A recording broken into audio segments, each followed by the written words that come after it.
السلام عليكم، ازيكم بنياتي؟ يا رب دايما تكونوا بخير. هنعمل النهارده ان شاء الله مع بعض تزيين حلو قوي قوي بالويفر بيبر. ومش بس كده، الفكره في التزيين كله انه ما فيهوش ادوات ولا قطاعات ولا اي حاجه هتروحي تشتريها عشان تعملي الورد بتاع النهارده. طريقه سهله قوي قوي قوي والشكل النهائي خرافي. يلا بينا على طول نشوف هنعمل ايه النهارده مع بعض. معايا هنا ورق ويفر بيبر اللي هو سمك تخين، يعني في بيبقى ورق ويفر خفيف شويه وفي ورق ويفر تقيل شويه محمل. انا جايبه من الورق المحمل. هبتدي اول حاجه اقص شريط كده، والشريط ده هقصه على 4 فيبقى عندي 4 مربعات. اظن مفيش اسهل من كده. هسيب بس زاويه مش هقصها، انما ال3 زوايا هقصهم لغايه لما اروح للزاويه اللي انا ما قصتهاش واسيبها، عشان انا عايزه اعمل 4 بتلات للورده. طبعا الكلام ده تقدري تعمليه بالقطعات بتاعه الورق، لكن الحقيقه انا ما لقيتهاش وكمان غاليه قوي. فهبتدي بقى احطها كده في ميه، اغمسها في ميه واطلعها على طول. وحيله حلوه قوي هي حيله السيليكون بتاع الكور بتاعه الشوكولاته. هتقلبيه وتبداي كده تنشفي عليه الويفر بيبر. مفيش ساعه ساعتين هتلاقي شويه الميه اللي عليه دول نشفوا، وهو اخد الشكل بتاع البتله النص دايره ده. كمان هاخد نفس السير بس هقلل حجم السير شويه وهقطعه قطع اكتر. عشان اعمل ايه؟ عشان اعمل بتلات اصغر واصغر، اللي هي البتلات اللي بتبقى موجوده جوه الورده. في ناس كتير بتعمل الستايل ده بقطعات وكتر للورق، وده مش زي الكتر بتاع عجينه السكر، لا ده كتر مختلف خالص ومش متوفر بصراحه. وكمان بقى بيحطوا واير اللي هو السلك بتاع الجامبيست وحوارات كتيره كده ودوشه. فانا حبيت اعمله لك بابسط طريقه، وفي نفس الوقت هيديكي نتيجه تحفه زي ما تكوني عاملاه بالقطعات والوايرز والحاجات دي كلها. نفس اللي عملته في الكبير هعمله في الصغير، وبرضه هشيبه كده على الشكل ده. كمان عملت نفس الموضوع مع ورق اصغر واصغر، ويا دوب ساعتين ونشف على طول. بيطلع بمنتهى السهولة، شايفة مجرد ما بينشف بيسيب السيليكون على طول.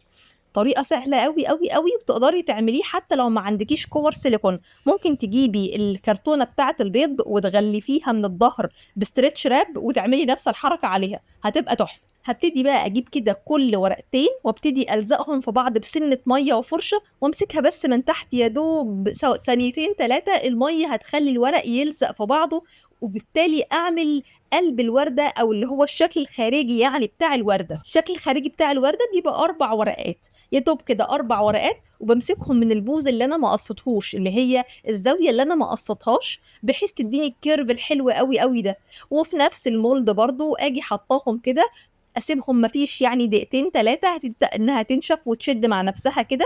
هبدأ اعمل عليها القلب التاني اللي هو بقى البتلات الاصغر والاصغر. نفس الموضوع، يا اما برضو بفرشة يا اما انك تغمسي بس يا دوب كده سنة صغيرة البوز اللي من تحت ده في المية، وتمسكي الاتنين بصوابعك كده وتجمدي عليهم، هتلاقيهم مسكوا مع بعض. او ممكن تحطيهم ورقة ورقة، يعني تجيبي الورق الصغير ده وتغمسيه في المية كده، وتحطي بين كل ورقتين كبار ورقة صغيرة في النص. هياخد معاكي 3 ورقات من جوه و4 ورقات اللي هم الكبار من بره. وبعدين يا ستي، فاكرة التناتيش اللي احنا كنا بنقص عليهم كده وطلع معانا شوية ورق؟ طبعا الورق ده ما بيترميش، ده بيبقى ليه حوارات تانية خالص هنعملها ان شاء الله في فيديو تاني. يا دوب بس باخد كده سيور من الورق ده وانزلها في المية واكورها، هتعمل معايا عجينة هحطها في قلب الوردة عشان هي تبقى السنتر بتاع الوردة. وبعدين هجيب شوية كده من الورق الذهب اللي عندي، وبالملقاط هحطها كده على العجينة دي وهي ستيل لسه مبلولة. هيمسك فيها ورق الذهب وهيبقى شكلها في منتهى الجمال. بيبقى شكلها حلو قوي قوي قوي، وبتبقى شكلها كده ايه، يعني رقيقة جدا جدا جدا. وعملناها بأقل الإمكانات ومن غير حاجة، يا دوب مقص بس مش أكتر من كده. شكلهم تحفة ورقيق قوي. ولسه كمان لما نحددهم كده بالضغط النحاسي هيبقوا تحفة. وبمجرد ما تنشف هبتدي احط شويه كده من الضغط النحاسي، وبسن فرشه رفيع وابتدي ادي الحواف بس بتاعت الورده. هتديها تحديده وشكل جميل، وهتبقى ماتشنج قوي مع القلب اللي هو اللي بيضوي ده بتاع ورق الذهب. بصراحه كان شكلها لطيف قوي، كانت في الحقيقه احلى من الكاميرا كمان. كل اللي هعمله بقى هبتدي اركبها عشان اعمل الديزاين. طبعا احنا عملنا الكيك مع بعض قبل كده كتير والتجليس كتير، وبرضه هسيبهولك تحت في صندوق الوصف. جبت بس هنا كده توبر كده اكليريك كده مذهب، كان شكله لطيف لطيف أوي. بُصّوا بقى شكل الورد بعد ما نشف كان شكله تحفة، كان شكله في الحقيقة أحلى من الكاميرا بكتير، بكتير، ونطّق التورتة وادّى لها شكل عجبت صاحبتها أوي، أوي ما شاء الله يعني.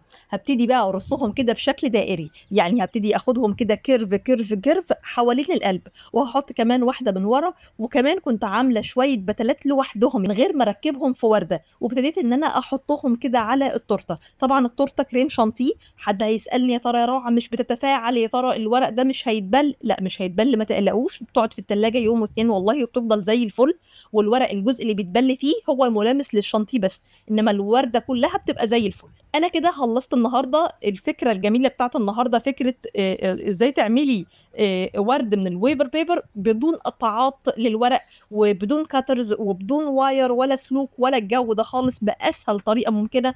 يا رب تكون التورتة عجبتكم والفيديو كان مفيد بالنسبة لكم. اللهم يا رب تقبلوا صدقة علم جارية، واجعلوا يا رب علم ينتفع بيه ويكون سبب إن شاء الله في رزق بنات كتير. ما تنسوش أبدًا تدعوا لإخواتكم ربنا يفك عنهم الكرب، وافتكروا إن إحنا مقاطعين وهنفضل دايمًا مقاطعين. صباحكم دايمًا زي الفل.